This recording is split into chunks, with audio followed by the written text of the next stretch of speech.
Hello friends. Today we are going to talk about accounting principle.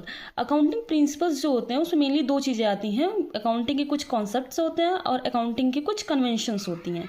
Concept और convention ये दोनों बहुत important है और एक तरीके से आपके फाउंडेशन को बिल्ड करती हैं अकाउंटिंग में।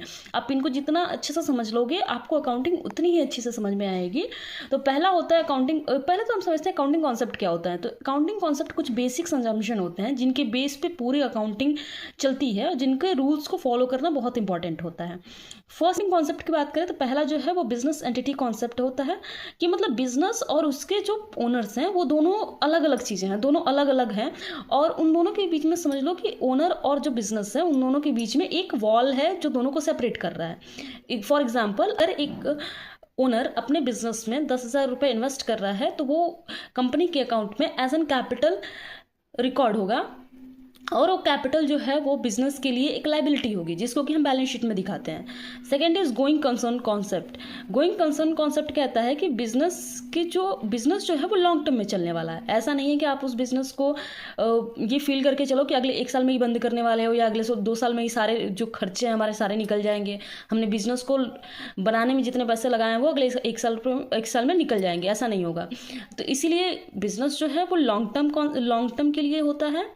और जैसे कि आपने कोई मशीनरी परचेज की तो मशीनरी पे हर एक साल डेप्रिसिएशन लगा लगा के अब उसके वैल्यू को कम करते हो, ना कि 1 साल में ही सारी वैल्यू रिकवर करने की कोशिश करते हो।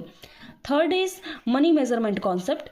मनी मेजरमेंट कॉन्सेप्ट कहता है कि हम सिर्फ उन्हीं ट्रांजेक्शन्स को रिकॉर्ड करेंगे जिसका रिलेशन मनी से हो, जिसका रिलेशन पैसों से हो। अगर आप किसी चीज़ को पैसों में वैल्यूएशन नहीं कर सकते हो आप इस ट्रांजेक्शन्स को रिकॉर्ड नहीं कर पाएंगे।